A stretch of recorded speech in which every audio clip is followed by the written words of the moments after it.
जिस प्रकार रूस यूक्रेन पर लगातार हमले करता जा रहा है, रूसी सेना यूक्रेन के अंदर दाखिल होती जा रही है। ऐसे समय में तमाम वीडियोस हमारे दिल को झंझोड़ देने वाले सामने आ रहे हैं। कुछ ऐसे वीडियो सामने आते हैं जिनसे हमारा दिल सहम सा जाता है और लगता है कि काश अगर हमारे बच्चे वहां फंसे होते तो फिर हमारे दिलों पर क्या बीतती। नमस्कार, मैं तहसीन नोमानी हूं। इस वक्त देश के कई लोग ऐसी परिस्थिति में खड़े हैं कि उनको जान का, माल का, हर चीज का खतरा बना हुआ है।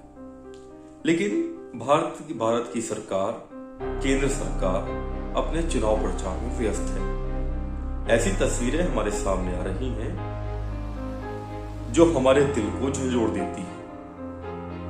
लेकिन भारतीय मीडिया सरकार के झूठे कसीदे पढ़ने में लगा हुआ है।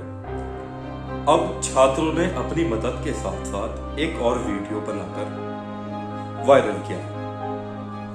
अभी तक तो छात्र अपनी मदद मांग रहे थे, लेकिन अब अपनी मदद के साथ साथ अपने परिवारजनों से, अपने परिवार वालों से एक और अपील कर रहे हैं। वो अपने परिवार वालों से अपील कर रहे हैं कि इंडियन मीडिया की बातों पर विश्वास न कीजिए। इंडियन मीडिया झूठ दिखा रहा है। यहाँ हमारे तक कोई मदद नहीं पहुंच रही है, किसी भी प्रकार की कोई मदद नहीं पहुंच रही है। इंडियन एम्बेसी और उनके अधिकारी उनका फोन तक नहीं उठा रहे हैं। ऐसे में सोचने का विषय यह है कि क्या सरकार इसमें सख्त कदम उठा रही है। बॉर्डर्स, आप जितने भी पेरेंट्स हैं, जितने भी लोग हैं इंडिया के, हम लोगों को सुन रहे हैं, हम लोगों को देख रहे हैं, आप प्लीज इंडिया मीडिया की न्यूज खबरों को मत बिलीव कीजिए कि वो लोग हमें यहाँ पे मदद दे रहे हैं। इंडियन गवर्नमेंट हमारी कोई मदद नहीं कर रही है। आप लोग प्रोटेस्ट करना चालू करिए, इंडिया पे प्रेशर डालिए गवर्नमेंट पे, तभी हम 20 से 30 हजार बच्चे जितने भी यहाँ पे स्टक हैं, Indian medicine students, foreign medicine students, वो निकल पाएंगे। थैंक या चुनावी फायदा लेने के लिए ऑपरेशन गंगा शुरू किया गया है। अगर ऑपरेशन गंगा वाकई में ही भारतीय नागरिकों को अपने वतन वापस लाने के लिए शुरू किया गया है, तो इसका सीधा मकसद भारतीय नागरिकों को यहां लाना होना चाहिए। लेकिन प्रधानमंत्री मोदी की चुनावी जनसभाओं में भी इसका जिक्र हो रहा है। ऑपरेशन गंगा चलाकर हम यूक्रेन से भी हजारों भारतीयों को वापस ला रहे हैं। और सबसे खतरनाक रोल इस वक्त गोदी मीडिया निभा रहा है। अगर आप चाहते हैं कि आपके बच्चे और आप सुरक्षित रहें, आप ज्यादा परेशानी ना लें, तो आप सबसे पहले भारतीय गोदी मीडिया को देखना बंद कीजिए। ये भारतीय गोदी मीडिया ऐसे समय में भी आपके बीच हिंदू और मुसलमान की नफरत फैला रहा है। एक देश के एक पत्रकार हैं, वो ट्वीट करते हैं कि वो तो अपने कागज दिखा के वापस आ जाएंगे। ऐसी विषम परिस्थिति में, ऐसी कठिन परिस्थिति में हमें सोचना चाहिए कि हम किस दर्जे की पत्रकारिता कर रहे हैं, किस दर्जे की हम इंसानियत निभा रहे हैं। जहां एक माँ बाप का एक बेटा या बेटी वहां फंसा हुआ है और जहां बमबारी हो रही हो, ऐसे स्थान पर युवक फंसा हुआ है, ऐसे स्थान पर वहां का भारत का नागरिक फंसा हुआ है, तो क्या ऐसे समय में इस प्रकार की ओछी हरकतें करना गोदी मीडिया को शोभा देता है। गोदी मीडिया झूठे सरकार के कसीदे पढ़ रही है। फ्लावर नहीं फायर है पुतिन घर में घुस के मारता है, इस तरह के शोफ चला रही है। तो क्या पुतिन आपके पापा लगते हैं? गोदी मीडिया के पिताजी लगते हैं क्या पुतिन?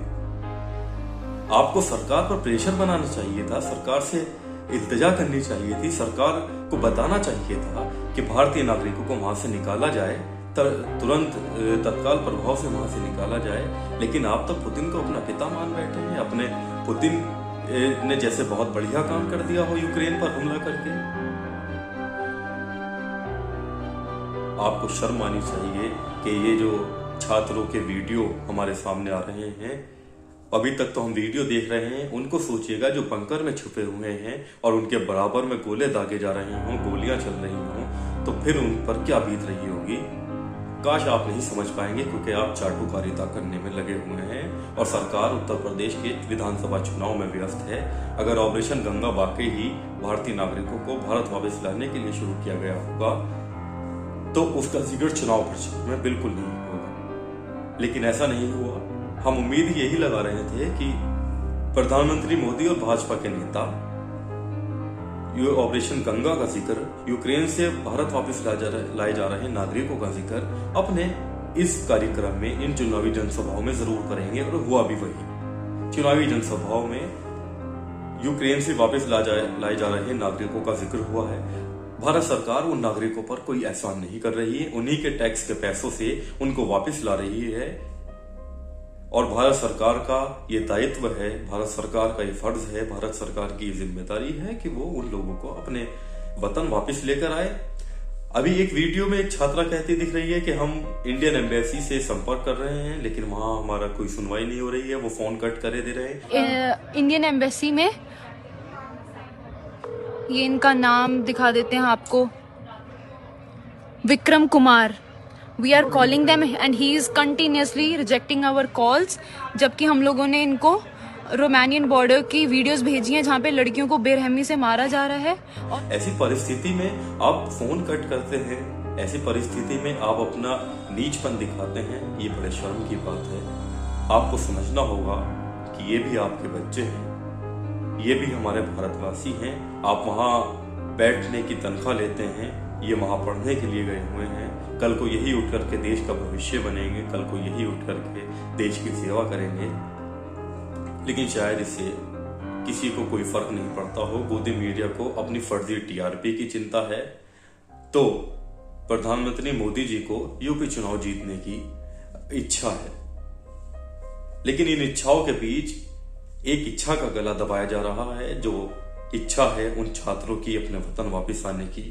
जो उनके अंदर डर है, वो छात्र अपने वतन वापस आना चाहते हैं, लेकिन गोदी मीडिया और सरकार दोनों एक दूसरे के मुंह तक रहे हैं। गोदी मीडिया सरकार की झूठी तारीफ कर रहा है, फर्जी टीआरपी के लिए नए नए षड्यंत्र रच रहा है, अलग अलग तरह के ट्वीट कर रहा है।